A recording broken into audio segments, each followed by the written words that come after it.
Good morning dear student. My self Rohit Kumar Yadav, मैं आपका chemistry teacher. आज हम क्लास 12 का पहला चैप्टर सॉल्यूशन, जिसका मतलब होता है बिलियन, इसको पढ़ने जा रहे हैं।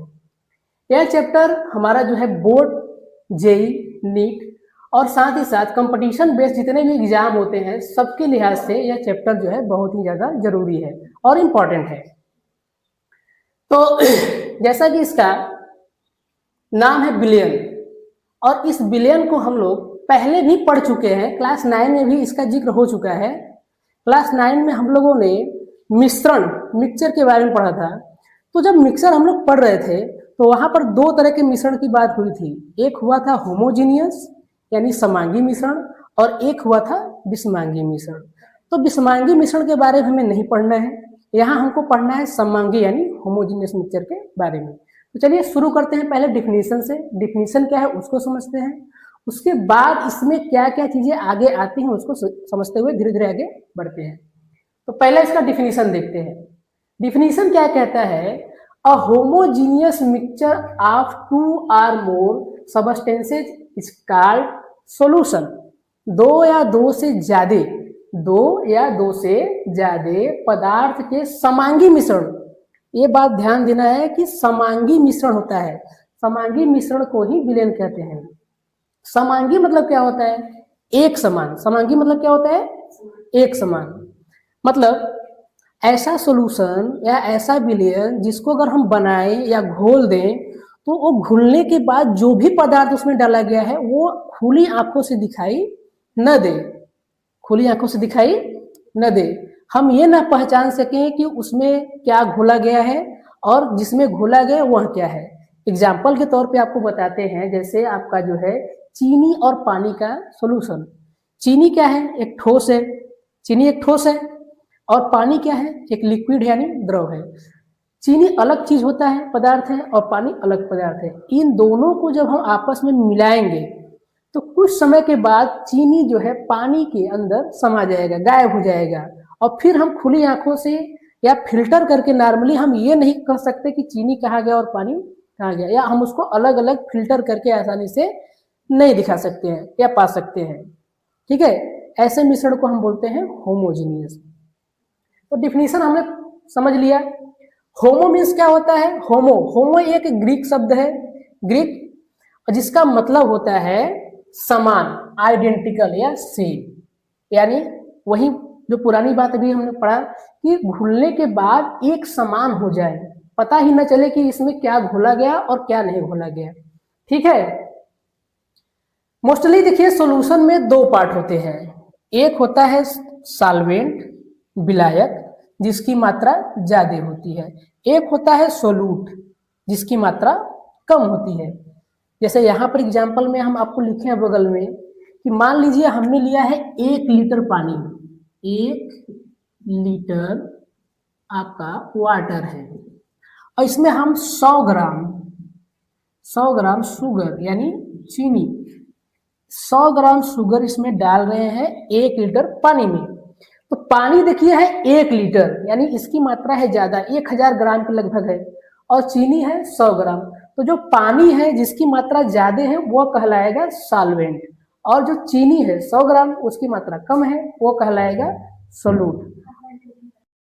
तो अभी हम लोगों ने दोस्तों देखा कि सॉल्यूशन क्या होते हैं, उसका डिफिनीशन क्या होता है, सॉल्यूशन के भाग कितने होते हैं, जिनमें 2 भाग पढ़े हम लोगों ने। सॉल्वेंट मात्रा ज्यादा थी, सोलूट मात्रा कम था। अब इसके बाद हम थोड़ा सा और आगे बढ़ते हैं और एक ट्रू सॉल्यूशन या होमोजीनियस सॉल्यूशन की विशेषताएं क्या है इसके बारे में बात करेंगे। ठीक है, ट्रू सॉल्यूशन एक सवाल आ गया पहले ही कि सर ट्रू सॉल्यूशन क्या होता है। तो देखिए, टेस्ट ट्यूब अगर आपके लैब में हो तो टेस्ट ट्यूब लीजिए और एक कोई भी मिक्सचर जो है वहां से उठाइए, उसको एक पानी में घोलिए, ठंडे पानी में पहले घोलिए और घोल कर देखिए। अगर वो घुल जाता है और पारदर्शी हो जाता है, ट्रांसपेरेंट हो जाता है, तो आपका ट्रू सॉल्यूशन है। नहीं आपका जो है आपको टेस्ट ट्यूब मिल रहा है और वो सब नहीं मिल रहा है, तो आप अपने घर पे बना सकते हैं। कांच का गिलास लीजिए, घर में से चीनी लीजिए या नमक ले लीजिए, उसको डालिए, डालेंगे धीरे धीरे धीरे घुल जाएगा और पूरी तरह ट्रांसपेरेंट या पारदर्शी हो जाएगा। इसी पारदर्शी सॉल्यूशन को ही ट्रू सॉल्यूशन बोलते हैं या होमोजेनियस। अब अगर आप बालू लेते हैं और बालू को चीनी में डाल देंगे तो सॉरी बालू को जो है पानी में डाल देंगे तो वो बालू घुलेगा नहीं। आप कितना भी ट्राई कर लीजिए, प्रयास कर लीजिए, हिला डुला लीजिए, घुलेगा नहीं। ऐसा सॉल्यूशन क्या है? नॉन ट्रू सॉल्यूशन है या हेट्रोजीनियस सॉल्यूशन है। घुल गया पूरी तरह, दिखाई नहीं दे रहा है तो होमोजीनियस सॉल्यूशन है। तो इतना हम लोगों ने पढ़ चुका है। अब हम देखते हैं कि important some important characteristics of true solution, समांगी मिश्रण के कुछ महत्वपूर्ण विशेषताओं के बारे में बात करते हैं। पहला चीज हम लोगों ने इसमें जो पहला हेडिंग है वो यह है कि a solution is a single phase system. Single phase मतलब क्या होता है? देखिए सिंगल फेज का मतलब क्या होता है, पहले यहाँ मैं आपको जो है एक कंटेनर में सॉल्यूशन बना के समझा रहा हूँ कि सिंगल फेज क्या होता है। देखिए ये कंटेनर हो गया, या आप जो है इसको बर्तन पकड़ लीजिए अपने घर का, इसमें हमने भर दिया पानी। तो पानी क्या है? पानी क्या है? लिक्विड। लिक्विड फेज का है मतलब लिक्विड अवस्था वाला चीज है। अब इसमें हम घोल रहे हैं चीनी या शुगर या नमक। तो जो आप चीनी लिए हो या नमक लिए हो, ये क्या है आपका? सॉलिड यानी ठोस है। ये ठोस है। और ये क्या है? द्रव। ये द्रव है। पानी जो कंटेनर के अंदर भरा हुआ है वो द्रव है, लिक्विड है, लिक्विड फेज का है। और ये जो आपका चीनी है यानी नमक जो है वो क्या है? सॉलिड है, ठोस है। जब आप चीनी को पानी के अंदर डालेंगे, जब आप चीनी को पानी के अंदर डालेंगे तो दोनों फेज देखो अलग अलग है ना, ये सॉलिड है, ये लिक्विड है। लेकिन घुलने के बाद जब इसमें चीनी घुल जाएगा तो चीनी ना सॉलिड रहेगा और पानी जो है आपका क्या है? ज्यादा मात्रा में, तो चीनी भी इसी अवस्था में आ जाएगा। यानी आपका जो सॉलिड है वो भी कैसा चला गया, कैसा बन गया? लिक्विड बन गया। इसी दोनों का एक जैसा हो जाना ही, एक अवस्था में आ जाना ही क्या कहलाता है? Single phase. क्या कहलाता है? Single phase. तो पहले लाइन का मतलब यही था कि जो सॉल्यूशन बनेगा वो सिंगल फेज का हो जाएगा। अब ऐसा जरूरी नहीं है कि चीनी पानी ही घोला जाए, सॉल्यूशन आप कई प्रकार से बना सकते हैं। जैसे हवाओं का मिक्सचर जो आप देख रहे हैं ये भी होमोजीनियस है। हाइड्रोजन है, नाइट्रोजन है, ऑक्सीजन है, सभी गैसें अलग अलग हैं और उसमें जो कंबाइन हो जाती हैं, मिल जाती हैं, तो आप जो है उसको अलग अलग पहचान नहीं पाओगे, एक अवस्था में आ गई। इसी को हम सिंगल फेज कहते हैं। ऐसे एलॉय जो बनते हैं हमारे, भिन्न भिन्न धातुओं का जो मिश्रण बनता है, सोना आप देखोगे कि डुप्लीकेट सोना आया हुआ है। डुप्लीकेट सोना क्या है कि चांदी के ऊपर किसी चीज का लेयर चढ़ा दिया गया है ना, और देखने में एक जैसा लगेगा। या आपकी मिश्र धातुओं जो है, ये सब क्या है? सिंगल फेज के एग्जाम्पल है। दूसरा देखते हैं हम लोग, दूसरा पॉइंट दिया है कि it does not allow a beam of light to scatter. कहने का मतलब ये है कि जो सॉल्यूशन है ना, उनमें घुला हुआ सोलूट का पार्टिकल इतना बारीक, इतना छोटा होता है कि अगर हम यहाँ से एक लाइट जलाएं, एक लाइट जलाएं, तो ये लाइट बिना विक्षेपित हुए, बिना इधर उधर हुए सीधे सीधे निकल जाएगी। समझ में आए? लाइट जलाए तो इस सॉल्यूशन के अंदर से लाइट बिना फैले, बिना अपना रास्ता मोड़े, इधर उधर हुए सीधा सीधा बाहर निकल जाएगी। इसी को बोलते हैं स्कैटर। स्कैटर ना होना। अब जैसे स्कैटर किसमें हो जाएगा? तो जैसे आपका कोलाइडल सॉल्यूशन, क्लास 9 में हम लोगों ने पढ़ा था कोलाइडल सॉल्यूशन। कोलाइडल सॉल्यूशन जिनमें हम ब्लड के बारे में पढ़े थे, मिल्क के बारे में पढ़े थे, कि इनके जो पार्टिकल हैं ये आग से तो दिखाई नहीं देते हैं, लेकिन ये इनकी साइज इतनी बड़ी जरूर होती है कि अगर आप लाइट जलाओगे तो ये लाइट को थोड़ा सा उनके रास्ते से भटका देंगे या फैला देंगे। इसको हम टिंडल इफेक्ट या टिंडल प्रभाव कहते हैं। तीसरा बात क्या है? द पार्टिकल ऑफ सोलूट यानी while in solution can not be seen by naked eye. जो भी हम सोलूट घोलेंगे, चाहे चीनी को पानी में घोल रहे हैं, नमक को घोल रहे हैं, ये घुलने के बाद आपकी नंगी आंखों से या खुली आंखों से हम पहचान नहीं पाएंगे कि पानी के अंदर कहाँ गया। ये बात हो गया। अगली बात जो है, अ सॉल्यूशन इज और stable and solute from the solution can not be separated by filtration. कहने का मतलब ये है कि जो सॉल्यूशन तैयार हुआ है सोलूट और सॉल्वेंट को घोलने के बाद अगर हम उसको छन्नी से छाने या फिल्टर पेपर से छाने तो छानने के बाद चीनी अलग नहीं होगा या नमक अलग नहीं होगा। सिंपल सी बात यही है। जैसे घर में चाय बनाते हैं हम लोग, तो चाय क्या है, उसमें जो चाय पत्ती डाले हैं आप, चाय पत्ती को छन्नी से जब छानेंगे तो चाय पत्ती अलग हो जाएगी और जो नीचे का पानी दूध वगैरह है वो अलग हो जाएगा, चीनी।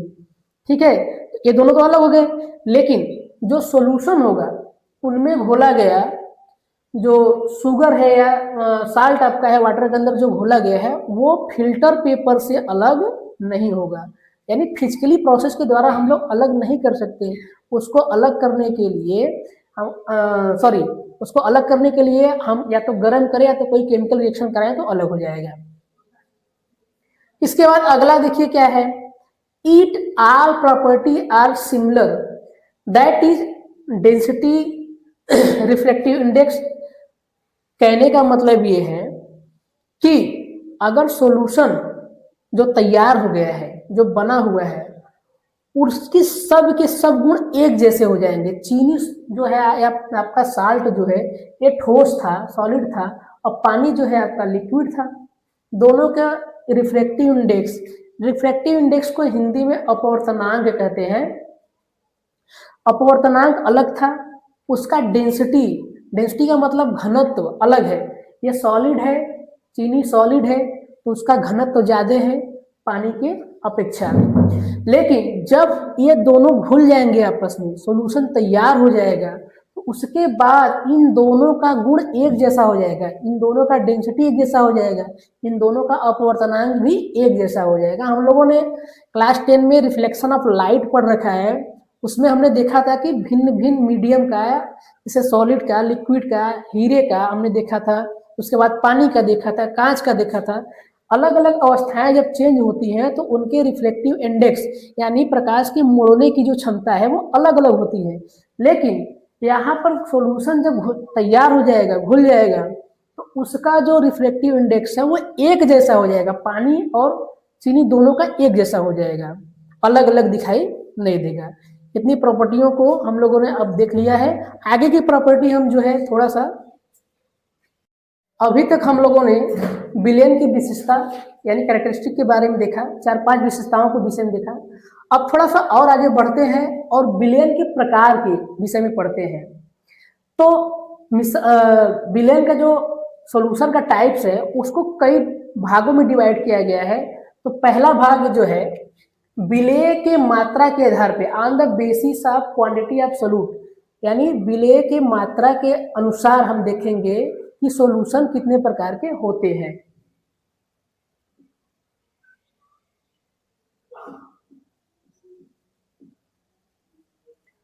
तो पहला हम लोग देखते हैं saturated solution. Saturated solution Hindi में इसको बोलते हैं संतृप्त विलेय। संतृप्त का मतलब क्या होता है कि पूर्ण हो जाए। कहने का मतलब ये है कि आप जब सॉल्यूशन बना रहे हो, किसी दो चीजों को घोल रहे हो, तो उतना तक घुले जितना उसकी कैपेसिटी हो। कहने का मतलब ये है, मान लीजिए हमने लिया है यहां पर, मान लीजिए हमने लिया है 500 ml पानी, 500 ml लिया हुआ है पानी, वाटर, और इस 500 ml पानी में यानी 500 मिलीग्राम या ग्राम पानी में हमको घोलना है चीनी। तो चीनी जब घोलना शुरू करेंगे हम लोग, तो मान लीजिए मैंने 10 ग्राम डाला, 10 ग्राम चीनी डाले, घुल गया। 10 ग्राम जो है हमने चीनी डाला वो घुल गया। उसके बाद हमने फिर इसमें और मात्रा डाला, 20 ग्राम और डाला, फिर घुल गया, फिर और 50 ग्राम डाला और घुल गया। और फिर जैसे ही हम लोग 10, 20 हो गया, 30 और 50, 80 ग्राम तक लगभग घुल गया है। इसके बाद जैसे ही हम लोग अगला मात्रा डालने की कोशिश किए, मान लीजिए हम लोगों ने सोचा कि अब आगे बढ़ा के 10 ग्राम और घोलते हैं, तो जैसे ही ये वाली मात्रा डालना शुरू किए सॉल्यूशन के अंदर, 2-4 ग्राम घुलने के बाद घुलना बंद। तो जितने मात्रा में वो घुल जाएगा सॉल्यूशन के सॉल्वेंट के अंदर, वही उसका कहलाएगा संतृप्त अवस्था। कहने का मतलब अगर मान लीजिए मैंने 10 ग्राम डाला और 5 ग्राम जो है इसमें और जुड़ के घुल गया, यानी 5 इधर हो गए और 80 इधर, यानी 85 ग्राम जो है चीनी, 85 ग्राम चीनी इस पानी के अंदर घुल गए। तो 85 ग्राम क्या हो गया, इस पानी के लिए संतृप्त अवस्था वाला स्टेट हो गया। कहने का मतलब अब जैसे ही 86वां ग्राम डाला जाएगा रुक जाएगा। ऐसा ही इसके थोड़ा सा डिफिनीशन को भी हम लोग देखते हैं कि डिफिनीशन में क्या बोला गया है। तो बोला क्या गया है कि maximum amount of solute which is dissolve in solvent at a fix और certain temperature is called saturated solution. अधिकतम से अधिकतम वह मात्रा विलेय का जो सॉल्वेंट यानी सोलूट के अंदर घुल जाए एक फिक्स टेम्परेचर पर। यहाँ पे बस ध्यान देने वाली बात यह है कि यहाँ टेम्परेचर जो हो वो फिक्स होना चाहिए। ऐसा नहीं कि आप पानी को गर्म भी कर रहे हैं और चीनी घोले जा रहे हैं, तो हम लोग जो है सैचुरेटेड यानी संतृप्त विलयन नहीं बना पाएंगे। आपको टेम्परेचर फिक्स करना होगा। तो जैसे मैं यहाँ घोल रहा था, तो मैं मान लो रूम टेम्परेचर पे यानी 25 डिग्री सेंटीग्रेड पे रूम टेम्परेचर पर अपने घर पे घोल रहा हूँ। तो जब रूम टेम्परेचर पे घोला गया चीनी को, तो 85 ग्राम जो है इसका मैक्सिमम अमाउंट था जो इस 500 ml पानी के अंदर घुल गया। तो 85 ग्राम इसके लिए क्या हो गया, संतृप्त अवस्था। अगर टेम्परेचर बढ़ा दिया जाएगा, अब टेम्परेचर बढ़ाया जाएगा तो आपको पता है कि जो जितने भी मैटर्स बने हैं वो छोटे छोटे पार्टिकल से मिलकर बने हुए हैं और उनके पार्टिकल का रीअरेंजमेंट अंदर होता है due to attraction force and kinetic energy की वजह से। अगर टेम्परेचर बढ़ाएंगे तो इसका काइनेटिक एनर्जी बढ़ जाएगा और फोर्स ऑफ अट्रैक्शन जो मॉलिक्यूल्स के बीच में लग रहा है पार्टिकल्स के बीच में वो कम हो जाएगा। कम होगा तो उनके बीच गैपिंग हो जाएगी, गैप बढ़ेगा तो इसके अंदर ज्यादा मात्रा में घुल जाएगा। तो यहाँ पर टेम्परेचर फिक्स करना है, टेम्परेचर फिक्स रहेगा और उस फिक्स टेम्परेचर पर अधिकतम विलेय जो घोला जाएगा विलायक के अंदर वही कहलाएगा संतृप्त विलयन। नेक्स्ट वन है अनसैचुरेटेड सॉल्यूशन और संतृप्त विलयन। देखिए संतृप्त विलयन मैक्सिमम अमाउंट में घोला गया था विलेय यानी सोलूट, अधिकतम जो है जितना घोल सकते हो एक फिक्स टेम्परेचर पे वो था सैचुरेटेड। लेकिन अनसैचुरेटेड के लिए हमें क्या करना है, अधिकतम नहीं घोलना है, अधिकतम से कम मात्रा। ये आपके ऊपर डिपेंड है आप कितना घोलते हैं। जैसे इसके लिए अधिकतम मात्रा 85 ग्राम था और 85 ग्राम जो है संतृप्त हो गया, लेकिन हमने अनसैचुरेटेड के लिए इसमें अनसैचुरेटेड के लिए मात्र इसमें जो है मान लीजिए आपने 40 ग्राम घोला, 40 ग्राम घोल के छोड़ दिया चीनी जो है, तो ये कैसा हो जाएगा अनसैचुरेटेड सॉल्यूशन, क्योंकि इसकी अधिकतम घोलने की कैपेसिटी थी 85 ग्राम, हमने कम घोला है कितना 40 ग्राम, तो ये कहलाएगी अनसैचुरेटेड सॉल्यूशन। अब अनसैचुरेटेड सॉल्यूशन में दो तरह के सॉल्यूशन बन सकते हैं, पहला है डाइल्यूट सॉल्यूशन, दूसरा है कंसंट्रेट सॉल्यूशन। डाइल्यूट का मतलब होता है तनु, तनु मतलब एक तरह से ऐसे समझिए कि घर पे चीनी पानी तो शरबत जब बनता है तो बोलते हैं कि मीठा कम है। मीठा कम होने का मतलब क्या है कि उसमें चीनी की मात्रा कम है, तो बहुत कम रहेगा तो वो फीका लगेगा, फीका लगेगा तो वो आ जाएगा किसके कैटेगरी में, डाइल्यूट सॉल्यूशन, यानी बहुत कम मात्रा खोला गया है।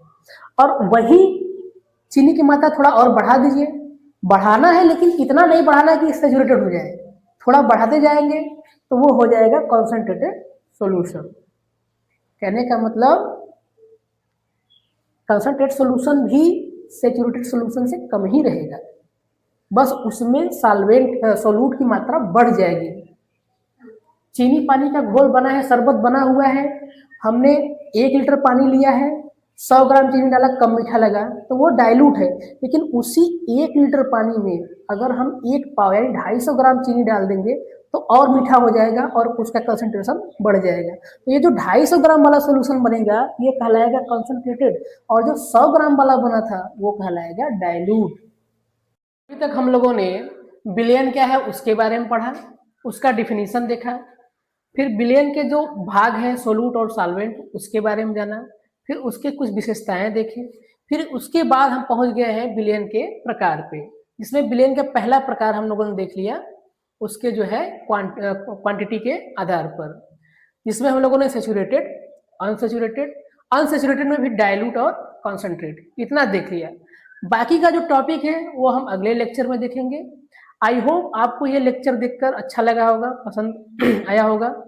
बाकी का जो टॉपिक है वो अगले लेक्चर में देखा जाएगा। तब तक के लिए धन्यवाद।